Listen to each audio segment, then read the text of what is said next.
지금부터는 피케티의 자본가 이데올로기 제3강을 시작을 하겠습니다. 지난 강의에서 제가 레이건과 대처에 대해서 얘기를 했는데요. 여기 보시는 사람들이 바로 레이건 대통령 1981년부터 89년까지 대통령이고요. 그 다음에 영국의 대처 수상입니다. 두 사람의 그 지향 내지는 가치는 똑같습니다. 자유무역, 그리고 자유시장, 그리고 민영화, 그리고 부자 감세, 그리고 복지를 줄이자, 그리고 불법 이민을 줄이자, 그리고 노동시장을 유연화시키자, 노동조합을 줄이거나 해체시키자, 뭐 이런 얘기들입니다. 이 두 사람이 정치적으로 전 세계적으로 신보수주의 내지는 신자유주의 대변역을 가져왔고요. 이 사람들을 이제 모방한 사람 중에 한 사람이 우리나라에서는 이명박 대통령, 그리고 오늘날 우리나라의 윤석열 대통령, 그리고 국힘당, 여기에 계신 분들이 대부분 다 이 신보수주의 내지는 신자유주의라고 하는 특정한 경제 이데올로기를 신봉하는 사람들이라고 해도 과언이 아니고, 이 사람들이 바로 가장 존경하는 사람들이 바로 레이건 대통령, 그리고 대처 수상 같은 사람입니다. 자, 여기 나오는 이 그림은 서울경제신문에 나오는 그림인데요. 이제 윤석열 대통령도 레이건과 비슷하게 부자 감세를 하면은 오히려 일자리가 늘어나고, 그리고 저소득층, 가난한 사람들도 부자가 될 수 있다. 이런 그 이야기를 하면서 봐라, 레이건도 그런 걸 했다라고 이제 주장을 하는, 제가 볼 때 주장에 불과합니다. 그리고 실업률이 줄었다. 이런 주장, 뭐 이런 얘기들을 하려고 하는 겁니다. 미국이 이제 1980년대 소득세 최고세율을 급격하게 줄입니다. 1970년대까지만 하더라도 70%였는데 이거를 무려 28%까지 확 줄여버리고요. 법인세를 48%에서 34%로 확 줄여버리고요. 그 다음에 2000년대 그 아들 부시 정부 때도 또 한 번 많이 줄이죠. 자, 요걸 바로 10년 전에 이명박 대통령 정부가 많이 똑같이 하려고 했던 거죠. 그리고 일정 부분 실제로 시행을 했고요. 그리고 오늘날 우리나라에서는 윤석열 정부가 또다시 이거를 시행하려고 하고 있습니다. 그리고 이와 비슷하게 일본 같은 경우에는 2000년대 들어와서 이제 소득세 최고세율을 인하하려고 하는 움직임이 좀 있죠. 하지만 미국처럼 많이는 못하고 있고요. 독일도 마찬가지 흐름이 있고요. 자, 이게 바로 레이건과 이 MB 통치를 비교하는 그림인데, 이게 신문기사에 나오는 그 그림인데요. 뭐 양자를 약간 찬양하면서 이 MB와 레이건이 약간 이제 뭔가 이미지가 비슷하지 않느냐. 뭐 그러면서 양자가 다 이 경제적인 이념과 철학이 비슷하다. 그러면서 약간 칭찬하는 그런 모습입니다. 보수 언론에 나온 얘기입니다. 그러니까 MB와 레이건 정책이 똑같다라는 거고, 오늘날 윤석열 정부에서는 이런 똑같은 얘기를 추경호 재무부 장관, 그리고 뭐 그뿐만 아니라 이제 이제 윤석열 정부에 참가하고 있는 거의 모든 그 경제 관료들, 그리고 대통령실에 있는 이 관료들이 똑같은 얘기를 하고 있습니다. 이명박 대통령과 마가렛 대처, 그리고 이 레이건 대통령이 하나의 이제 그룹이다. 그러니까 나쁘게 얘기하자면 이제 한통속이라는 얘기죠. 그런 이미지를 보수 언론 스스로도 만들어내고 있습니다. 자, 다시 돌아가자면은 상속세를 한번 보십시오. 상속세 세율도 아까 지난 편에 우리가 봤던 것처럼 이 소득세랑 비슷한데요. 왜냐하면 상속은 이 법인 기업이 하는 게 아니지 않습니까? 개인이 하는 거잖아요. 그런 점에서 개인 소득세 세율과 굉장히 비슷하게 움직입니다. 여기 보시면은 이 권색이 이제 미국인데요. 미국이란 나라가 1915년경까지만 하더라도 상속세가 없습니다. 최고 세율이 제로예요. 이 소득세랑 똑같죠. 그러다가 1915년경에 1차 세전 때 만들어져 가지고 최고 세율에 도달한 게 1917년경. 그랬다가 1920년경에 이제 한 40%까지 올라갔다가 이거를 다시 이제 1930년대 뭐 전에 이때는 많이 감세를 했다가 대공황이 터지고 나서 1930년대 초반, 이때가 언제일까요? 바로 이 루즈벨트 대통령이 집권한 시기입니다. 이때 급격하게 올려가지고 무려 70% 이상으로 올려버립니다. 그리고 1940년대 전쟁을 치르는 기간 중에 최고 세율이 거의 80%까지 육박을 하죠. 이게 언제까지 갑니까? 1970년대 중반까지 갑니다. 그리고 1980년 시점에도 여전히 70%가 넘습니다. 굉장히 높죠. 그러니까 이게 루즈벨트가 아니라 이제 록펠러라든가 카네기 같은 부유층들이 상속세를 엄청나게 내야만 했다라는 건데요. 물론 이건 이제 세율에 불과한 거고, 실제로는 여러 가지 면세가 많았다고 합니다. 가령 뭐 재단을 만들어서 사회봉사 활동을 하게 되면은 아예 상속세를 안 물게 하는 이런 여러 가지 그 정책들이 있었던 거죠. 어쨌든 간에 이 미국의 최고 세율이 1980년대 한번 낮아지죠. 낮아지고 그 다음에 2010년경에 다시 한번 낮아지고요. 이런 식으로 낮아지고요. 자, 또 하나 그 좋은 예가 영국인데요. 빨간 그래프입니다. 영국이란 나라는 이미 1900년경에 상속세가 미미하게 존재했습니다. 최고 세율이 한 10%좀 못 됐으니까요. 그러다가 1910년, 그 다음에 15년경에 조금씩 올라가더니 1920년 직전에, 이게 바로 언제냐면은 1차 세계대전 끝날 무렵에 확 한번 높아져가지고 그게 1930년대까지 지속되다가 1930년대 초반까지 지속되다가 대공황이 터질 때쯤에 한번 쭉 올라가죠.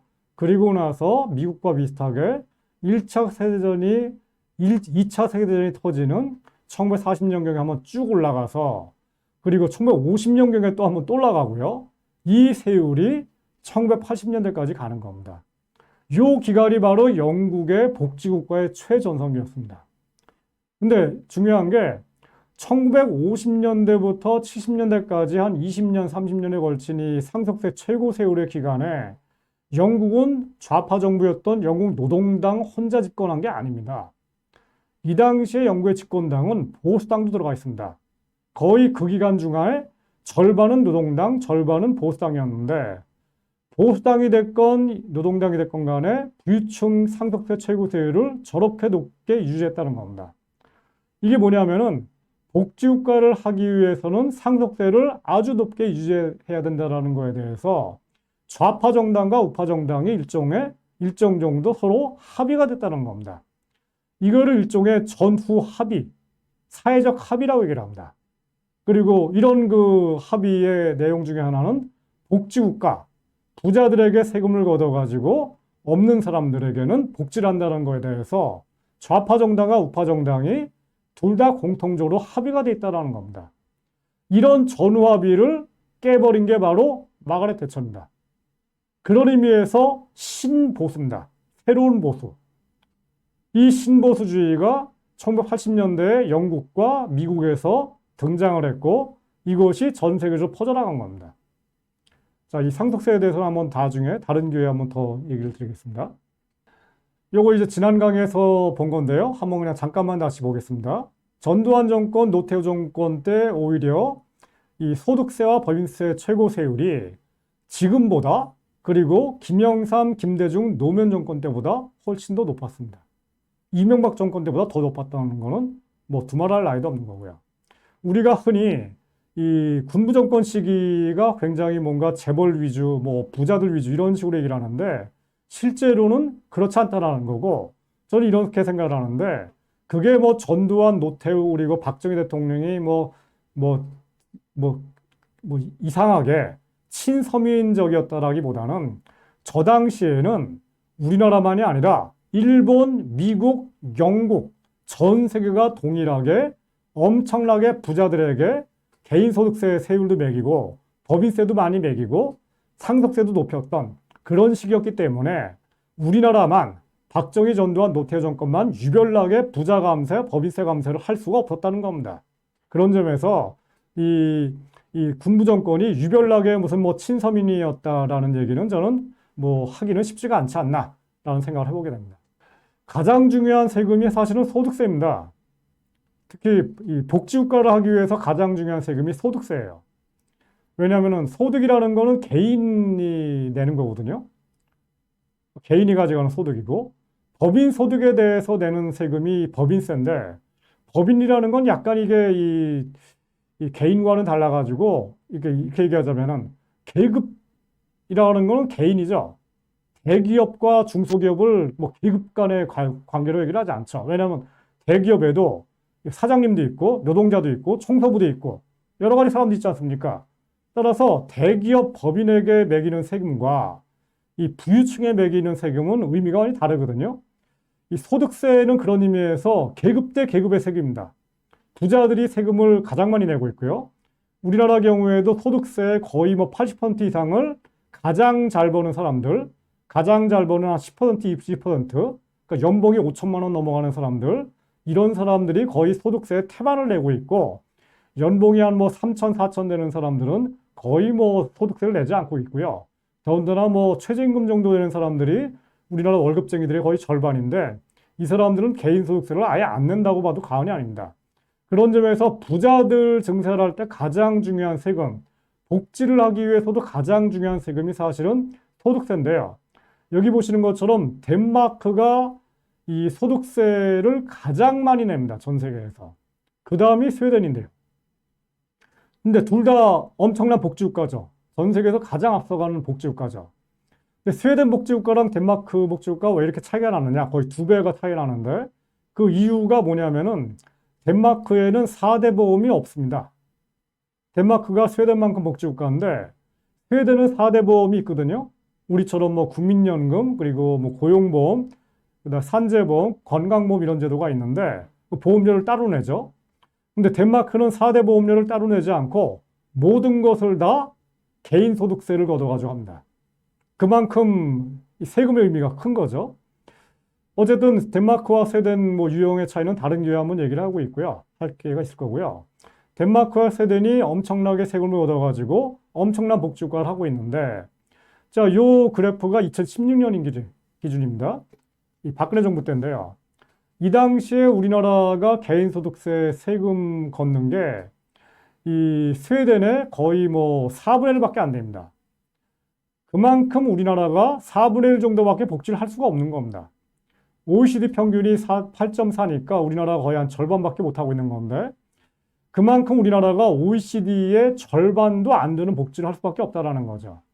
그런 의미에서 저는 앞으로 우리나라가 복지국가를 하기 위해서는 개인소득세를 많이 걷어야 되는데 그 중에 이제 우리나라 연봉 한 4천, 5천 되는 사람들도 사실은 소득세를 더 많이 내야 되는데 많이 내고 더 많이 받는 혜택을 더 많이 받는 이런 방식으로 가야 되는 거죠.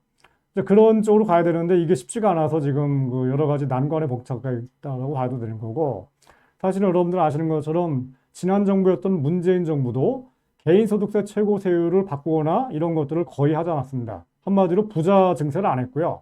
그 다음에 이 월급쟁이 증세는 전혀 안 했고요. 그렇기 때문에 이 문재인 정부도 복지국가를 향한 노력을 별로 많이 하지 않은 그런 정부로 역사에 기록될 것 같습니다. 더군다나 오늘날 이 통치하고 있는 윤석열 정부는 아예 부자 감세를 하고 있죠. 그만큼 이제 오히려 복지를 더 줄여나가는 복지국가를 파괴한 그런 정부로 기록이 될 것 같습니다. 여기 나오는 사람이 바로 이 밀턴 프리드만입니다. 그리고 여기 화면 오른쪽에 대통령이 계시죠? 대통령 되기 전 사진인데 바로 윤석열 검찰총장입니다. 윤석열 검찰총장이 한 1년 전에 유명한 말을 했죠. 돈 없는 사람들은 부정식품이라도 먹도록 해야 된다. 그러니까 알아서 그냥 먹는 사람들이 뭐 이거 먹든지 말든지 판단해야지. 판단하고 선택하도록 하자. 그런 선택의 자유를 주자. 이런 얘기입니다. 자, 이런 그 윤석열 대통령의 철학을 어디서 배웠냐? 이 밀턴 프리드만이 쓴 책, 1960년대 말에 나온 책입니다. 선택의 자유인데 이 책을 열심히 윤석열 대통령이 청년 시절에 읽었고 그 책에 감동을 받아서 이 자신이 검사로 활동하는 시기에도 시시때때로 저 책을 읽었고 저 책의 영감을 받아서 너무 지나치게 정부가 민주주의 정부가 뭐 이거는 먹어라 저거는 먹어도 된다 이렇게 하지 말고 알아서 개개인에게 냅두자 하는 겁니다. 냅두자라는 거를 영어로 이 리버럴이라고 합니다. 리버럴리즘을 이제 우리말로 번역하면은 자유주의라고 얘기를 하는데요. 자유주의의 최신판이 바로 신자유주의입니다. 그러니까 리버럴을 가장 중요하는 게 바로 이제 자유주의인데 네오리버럴, 이게 바로 신자유주의인데 이 네오리버럴 철학의 오늘날의 원조가 바로 밀턴 프리드만인데요. 그리고 이 밀턴 프리드만의 사상에 감동을 받은 사람이 바로 이 마가렛 대처, 그 레이건이었습니다.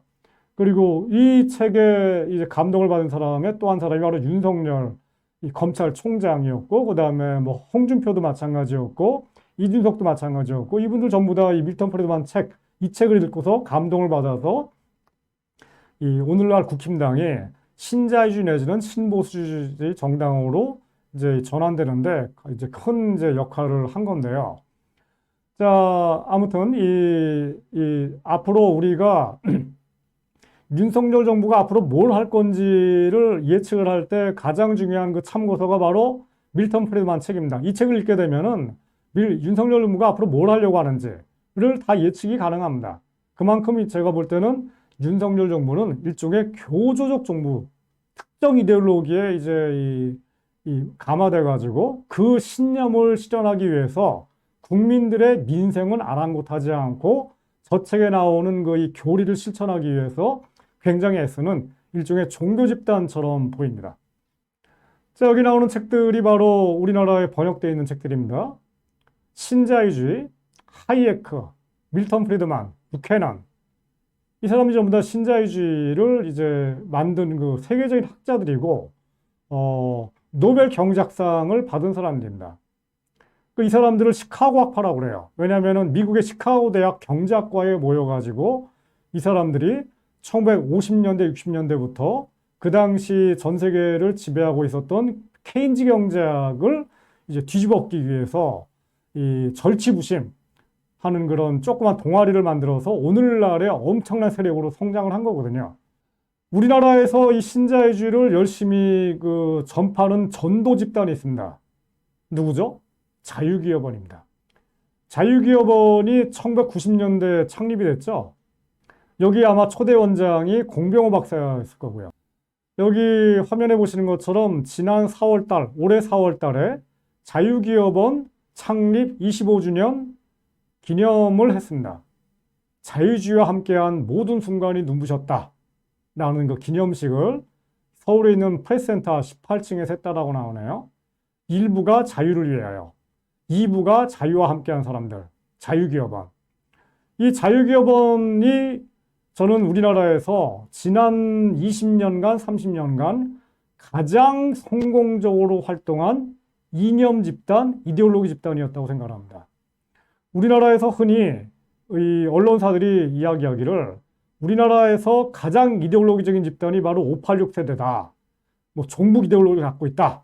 뭐 급진 좌파 이데올로기를 가지고 있다. 이렇게 얘기를 하는데 제가 보기에는 오히려 586 세대는 별로 이념이 없습니다. 1980년대까지만 하더라도 뭐 약간 뭐 이념 같은 게 있었지만 오늘날 586 세대가 욕을 많이 먹고 있지 않습니까? 왜? 도대체 무슨 나라를 하려고 만들려고 하는지에 대해서 잘 뭐가 그림이 잘 안 보이거든요. 왜 그림이 안 보입니까? 특정한 이데올로기가 별로 없으니까요. 경제 이념이 굉장히 약합니다. 거기에 비해서 우리나라의 보수 집단, 보수 언론들은요. 엄청난 이데올로기를 갖고 있습니다. 더군다나 이게 우리나라에만 있는 이데올로기가 아니라 전 세계를 지배하고 있는 이데올로기. 더군다나 미국이라든가 영국 같은 나라들에서 지난 30년, 40년 동안 지배했던 이데올로기. 엄청난 세계적 힘을 가지고 있는 이데올로기고요. 그게 바로 자유주의죠. 오늘날의 자유주의, 그게 신자유주의고요. 이거를 우리나라에서 전파하고 있는 일종의 종교 집단이 자유기업원이고요. 이 자유기업원에 돈을 누가 대고 있죠? 전경련이고요. 전경련과 자유기업원, 여기서 키운 학자들, 우리 미국에 유학 간 사람들, 1980년대부터 오늘날까지 30년에 걸쳐가지고 미국에 유학 갔다 온 보수지향의 경제학자들, 이 수천 명, 수만 명의 사람들이 한국의 이념집 지형을, 정신적 지형을 지난 40년 동안 완전히 바꿔놓은 거고, 이거의 결과가 저는 지난 20년간 3번에 걸쳐 집권한 보수정당, 윤석열 정부, 박근혜 정부, 이명박 정부가 추진하고 있는 신보수주의, 뉴라이트, 그리고 신자유주의라고 생각합니다. 윤석열 정부가 부자 감세라고 있죠. MB 정부 때 부자 감세를 했는데 또다시 거의 뭐 대동소이한 부자 감세를 하렵니다. 특히 오늘날 삼성전자, 솔직히 얘기해서 요즘에 삼성전자가 돈이 없어 투자 못합니까? 근데 마치 세금을 깎아주면 투자를 많이 할 것처럼 거짓말을 합니다.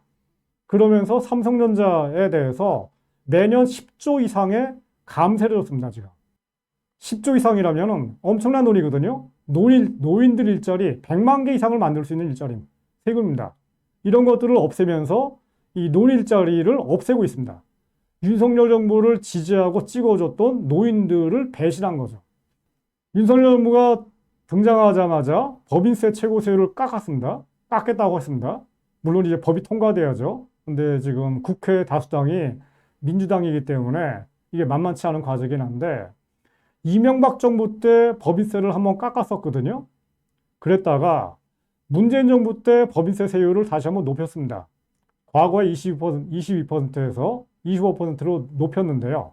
그러니까 가장 돈 많이 버는 이 대기업들 중심으로 해가지고 이거를 다시 이 이명박 박근혜 시절로 돌리겠다는 겁니다. 그리고 이렇게 깎게 되면은 뭐 대기업만 아니라 중견기업, 중소기업들도 혜택을 받는다라고 지금 추경호 재무부 장관이 억지를 부리고 있습니다. 억지죠, 사실은. 미국의 상위 1%대 하위 50%의 그 국민소득 몫이 큰 차이가 난다. 이거 사실은 지난 시간에도 한번 말씀드렸던 건데요. 앞으로도 이제 우리가 계속해서 피케티 책에서 이 이야기되는 이 이야기를 할 건데, 자, 이게 바로 이제 오늘날 미국에서 벌어지는 모든 비극의 모습입니다. 그리고 우리나라도 이쪽으로 가고 있었던 거고요. 그리고 지금 윤석열 정부조차도 이쪽으로 가겠다라는 거고요. 가장 잘 사는 사람들의 몫이 여기 보시는 것처럼 1970년대 중반까지만 하더라도 미국에서 가장 줄었었는데, 이 모습이 1980년대, 90년대, 그리고 1910년대까지 일관되게 부자들이 가져가는 몫이 늘어나고 있고, 그리고 국민들의 절반 이하가 가져가는 몫은 꾸준히 줄어드는 모습. 이게 바로 미국의 비극입니다. 뭐 제가 개인적으로 느낀 얘기를 하자면은 제 일가 친척들 중에 한 절반이 미국으로 이민 갔습니다. 1970년대, 80년대 이민 갔는데, 이민 갔던 70년대까지만 하더라도 우리나라 제 친척들이 아메리칸 드림을 꿈꿨습니다. 미국에 가면은 뭔가 중산층으로서 남부럽지 않게 살지 않겠냐라고 이민을 갔는데, 솔직히 얘기해서 제가 알고 있는 미국에 한 친척들 중에 절반 정도는 그 꿈을 이뤘지만은 절반 정도는 빈민으로 살고 있습니다, 제가. 이게 바로 그분들이 뭔가 게을렀기 때문이 아니라 미국인들 전체가 다 지금 겪고 있는 비극입니다, 지금. 그 중에 일정 사람들은 백인들이 있는 거고요. 이 백인들이 과거에 비해서 못 살게 되니까 그거를 뭔가 이 다른 탓이 아니라 이 미국에 들어오고 있는 유색인종들, 아시아인들, 그 다음에 뭐 남미 사람들, 흑인들, 이쪽 탓을 하면서 인종주의에 빠지고 있는 거고요. 이게 바로 이 트럼프를 지지하고 있는 미국의 백인 하층민들, 말하자면 고등학교밖에 못 나온 사람들, 이 사람들의 모습인 거죠.